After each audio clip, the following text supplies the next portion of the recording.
మహాశివరాత్రి పర్వదిన సందర్భంగా రాజమహేంద్రవరం నగరంలోని చారిత్రక ప్రసిద్ధి చెందిన వమ మార్కండేయేశ్వర స్వామి ఆలయంలో పాంచాహినిక దివ్య కళ్యాణ మహోత్సవం కన్నుల పండుగలా జరిగింది. భక్తులు పెద్ద ఎత్తున పాల్గొని అఖిలాండ కోటి బ్రహ్మాండ నాయకుని కళ్యాణాన్ని తిలకించారు. మహాశివరాత్రి పర్వదిన సందర్భంగా బుధవారం రాత్రి 8:15 ఉమా మార్కండేయేశ్వర స్వామి, ఉమా పార్వతీదేవి అమ్మవార్ల కళ్యాణ మహోత్సవం వేద పండితుల మంత్రోచ్చారణల నడుమ అంగరంగ వైభవంగా నిర్వహించారు. ఆలయ రాజపురోహితులు బ్రహ్మశ్రీ పెద్దింటి సుబ్బారాయుడు శాస్త్రి, కొడమంచిలి శ్రీనివాస్, వెంజామూరి శ్రీనివాస శర్మ ఆధ్వర్యంలో కళ్యాణ క్రతువు జరిగింది. ఆలయ పరిసర ప్రాంతాలు వేద మంత్రాలతో మారుమ్రోగాయి.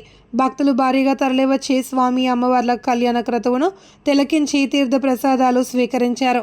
ఆలయాన్ని విద్యుత్ దీపాలు, పుష్పాలతో అందంగా అలంకరించారు. ఆలయ కార్యనిర్వహణాధికారి పి రాజబాబు, మాజీ చైర్మన్ ఎన్నమూరి దీపు, స్థానిక టీడీపీ నాయకుడు శెట్టి జగదీష్, పలువురు నగర ప్రముఖులు తదితరులు స్వామిని దర్శించుకున్న వారిలో ఉన్నారు. అనంతరం భక్తులకు ప్రసాద వితరణ చేశారు.